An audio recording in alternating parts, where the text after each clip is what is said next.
அனைவருக்கும் வணக்கம். நம்ம இந்த வீடியோ பதிவில் எது குறித்து பார்க்க போகிறோம் அப்படின்னா, நம்ம இந்த குரூப் 4 காலையிலே என்ன அப்படின்னா நோட்டிஃபிகேஷன் ரிலீஸ் ஆயிருந்துச்சு. நம்ம நோட்டிஃபிகேஷன் பற்றிய ஒரு தகவல்கள் எல்லாமே அந்த ஒரு வீடியோ பதிவில் நம்ம ஃபுல்லாக கொடுத்துட்டோம். எக்ஸாம் டேட் எப்போ எல்லாமே கொடுத்துட்டோம். ஓகேங்களா. ஸோ மிக குறைவான வேகன்சி வந்துருந்துச்சு அப்படின்னு சொல்லிட்டு நம்ம மென்ஷன் பண்ணி சொல்லியிருந்தோம். ஓகேங்களா. ஸோ இப்போ இது எதற்காக அப்படின்னா, அந்த வீடியோ பதிவில் நம்ம சொல்லியிருந்தோம் வேகன்சி உயருமா உயராதா அப்படின்னு குறித்து நம்ம நெக்ஸ்ட் வீடியோ ஒன்று பார்க்கலாம் அப்படின்ற மாதிரி நம்ம சொல்லியிருந்தோம். ஓகேங்களா. ஸோ அது தொடர்பாக டிஎன்பிஎஸ்சி கிட்டேருந்தே அஃபீஷியலாக ஒரு ப்ரெஸ் ரிலீஸ் என்பது விடப்பட்டிருக்கிறது. ஓகேங்களா. ஸோ இதில் என்ன சார் சொல்லியிருக்கிறாங்க அப்படின்றத நம்ம கீழே பார்க்கலாம். ஓகேங்களா. ஸோ பார்க்குறதுக்கு முன்னாடி நீங்கள் ஃபஸ்ட்டு வேகன்சி உயருமா உயராதா அப்படின்றது குறித்தெல்லாம் நீங்கள் ஒரு சிந்திக்கக்கூடாது. ஓகேங்களா. ஸோ இப்போக்கி நம்மக்கிட்ட இருக்கிறது எவ்வளோ நாள் அப்படின்னா 78 நாள். இன்னையிலேருந்து நம்ம டேட் கேல்குலேட் பண்ணோம் அப்படின்னா கூட 78 நாள்கள் அப்படின்றதா இருக்குது. ஒரு 8 நாள் அப்படின்றத நீங்கள் விட்டுருங்க. ஓகேங்களா. ஸோ ஏன்னா நம்ம எங்கேயாவது போவோம் வருவோம், சில பிரச்சனைகள் ஏதோ சம்திங் உடல்நல கோளாறுகள் என்ன வேணால் பண்ணலாம். ஸோ 8 நாள் போச்சு அப்படின்னா நம்ம கையில் இருக்கிறது முழுமையாக எத்தனை நாள் தான்? ஒரு 70 நாள் தான். எத்தனை நாள்?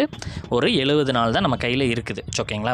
ஸோ இப்போ இந்த வேகன்சி குறைவாக இருக்கனால என்ன சார் நடைபெறும் அப்படின்னு கேட்டிங்கன்னா, கட் ஆஃப் உங்களுக்கு உயரும். வேறு எதுவுமே நடைபெறாது. ஓகேங்களா. கட் ஆஃப் என்ன ஆகும் அப்படின்னா இன்க்ரீஸ் ஆகும். கட் ஆஃப் என்ன ஆகும் அப்படின்னா உங்களுக்கு கட்டாயமான முறையில் இன்க்ரீஸ் ஆகும். ஓகேங்களா.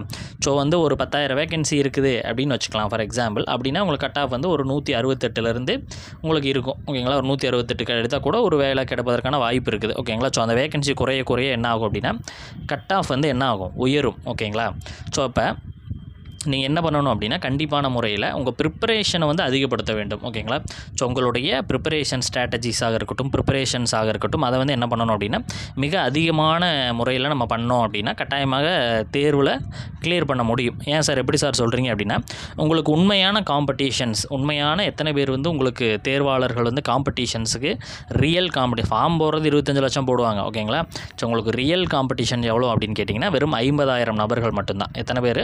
வெறும் 50,000 நபர்கள் மட்டும்தான் உங்களுக்கு ரியல் காம்படிட்டர்ஸ் அப்படின்றது. ஓகேங்களா. ஸோ இதிலிருந்து ஒரு வாங்க முடியும் அப்படின்றது இருக்குது. ஓகேங்களா. ஸோ உங்களுக்கு கட் ஆஃப் எத்தனை சார் வரும் அப்படின்னா அப்போ ரொம்ப அதிகபட்சமாக இருக்குமா அப்படின்னு கேட்டிங்கன்னா அப்படியெல்லாம் இருக்காது. ஓகேங்களா. உங்களுக்கு கட் ஆஃப் எப்படி இருக்கும் அப்படின்னா ஒரு 172+ அந்த மாதிரி. அதாவது நான் சொல்கிறது வேகன்சி இன்க்ரீஸ் ஆகலை இன்கேஸ் அப்படின்னா இந்த ரேஞ்சில் இருக்கும். 172 173 இந்த ரேஞ்சில் கட் ஆஃப் வரும். ஓகேங்களா. ஸோ அதை பற்றி நீங்கள் யோசிச்சுக்கோங்க. ஓகேங்களா. வெறும் 4,000 வேகன்சி தான் இப்போ வந்திருக்குது. ஸோ அதிலே டைப்பிஸ்ட் ஸ்டெனோலாம் கழிச்சோம் அப்படின்னா 2,500 தான் இருக்குது. ஸோ இந்த அடிப்படையில் நீங்கள் பார்த்தீங்க அப்படின்னா 172 அப்படின்றது உங்களுக்கு கட் ஆஃப் வரும். ஓகேங்களா. கட்டாயமான முறையில் வரும். ஓகேங்களா. இதற்கு அதிகமாக போகுமா அப்படின்னா போகாது. ஓகேங்களா. ஸோ உங்களுக்கு வேகன்சி இன்க்ரீஸ் ஆச்சு அப்படின்னா நார்மலாக தான் உங்களுக்கு கட் ஆஃப் வரும். ஓகேங்களா. சரி ஓகே. இப்போ வேகன்சி இன்க்ரீஸ் ஆகுமா ஆகாதா அப்படின்றது குறித்து நம்ம பார்க்கலாம். நீங்கள் இதெல்லாம் இதெல்லாம் படிக்க தேவையில்லை, நம்ம ஃபுல்லாக பார்த்துட்டோம். ஓகேங்களா. ஸோ கடைசியாக நீங்கள் முக்கியமான பாயிண்ட் மட்டும் படித்தா போதும். ஓகேங்களா.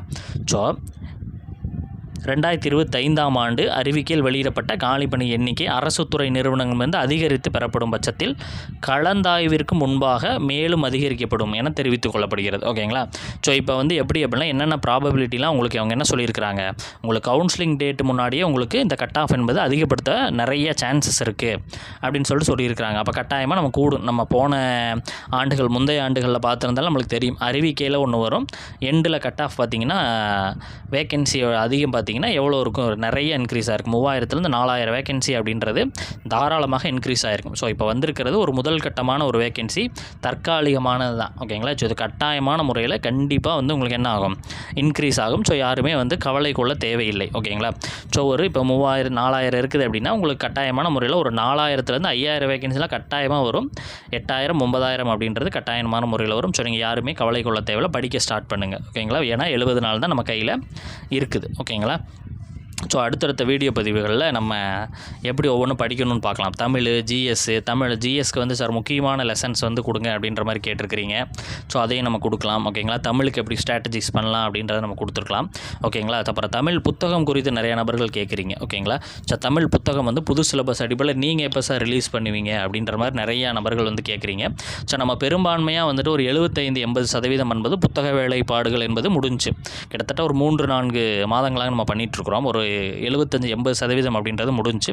ஸோ உங்களுக்கு எவ்வளோ விரைவாக கொடுக்க முடியுமோ அந்தளவுக்கு விரைவாக நாங்கள் புத்தகம் உங்களுக்கு கொடுத்துட்றோம். ஓகேங்களா. சரி ஓகே. அடுத்தடுத்த வீடியோ பதிவுகளை சந்திக்கலாம் நம்ம. ஓகேங்களா. தேங்க்யூ.